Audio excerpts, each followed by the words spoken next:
আব্বা মুরগি থেকে এতে ডিম পাড়ে, গুড়ায় ডিম পাল্টি পারে না, তাহলে তো গুড়ায় বড় বড় ডিম পাল্টো।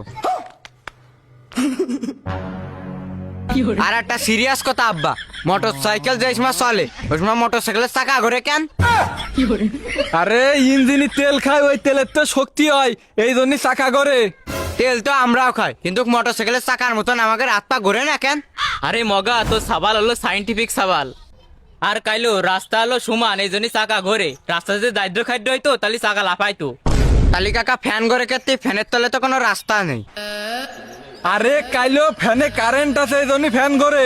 তাহলে তুমি মোটর সাইকেলে কারেন্ট লাগাতে পারো না, তাহলে তো আর তেল কিনা লাগে না। তাহলে খালে দূরে ডেকে নিয়ে আসে মোটর সাইকেলে কারেন্ট লাগা নিছে নে।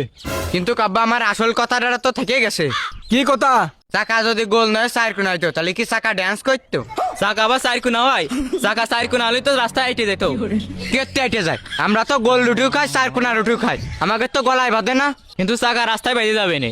কাইলো তুই কি এনতে যাবি নাকি তোর মোটর সাইকেলের চাকার মতো ঘুরোই ঘুরোই এনতে খাদাবো? রাস্তায় ঘুরো বা, রাস্তায় যদি আইটে যাই কেন তুই কি চাইর কুনা? কিন্তু গোলও তো না। মনি ভাগ্য বলো মোটর সাইকেলটা এই জায়গায় উপস্থিত নেই, যদি থাকতো তাহলে মোটর সাইকেল আর ঘুরতো না, ঘুরা বাদ দিয়ে দিত তোর কথা শুনিয়ে। আব্বা চাকা ডান দিকে করে না বাম দিকে করে? চাকা গড়ে না, পৃথিবী গড়ে আর চাকা দাঁড়ায় থাকে। এখন তোর ওই 2-5 চাকা আমি ঘুরবো। আমার পায়ে চাকা, আমার পায়ে চাকা কই আব্বা? এই দেখ।